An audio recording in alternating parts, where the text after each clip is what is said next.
আসসালামু আলাইকুম। মিরপুর 12 নম্বর metro rail স্টেশনের নিচের রাস্তা এটা। এখানে সন্ধ্যার পর অনেক রকম হকারের দোকান পাওয়া যায়। আপনার পছন্দ মতো খাবারের দোকান পাবেন। পাশাপাশি এখানে কিছু এক্সপোর্টের কাপড় পাওয়া যায়, সেটা টি-শার্ট হতে পারে, শার্ট হতে পারে। তো এইখানে যেটা হয় সেটা হলো, যারা আসে তারা বিভিন্ন বাইং হাউস অথবা গার্মেন্টস থেকে এক্সপোর্ট কোয়ালিটির যে কাপড় সেটা নিয়ে আসে। তো দু একজন যদি আপনারা পান তাহলে তাদের কাছ থেকে এটা নিতে পারেন, কারণ এটা অনেক ভালো মানে হয়ে থাকে। যেটা শোরুম থেকে নিলে একটু বেশি টাকা দিয়ে নিতে হয়।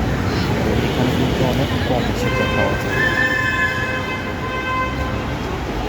আপনার সামনেই দেখতে পাচ্ছেন কিছু দোকান আছে, তো আপনাকে আপনার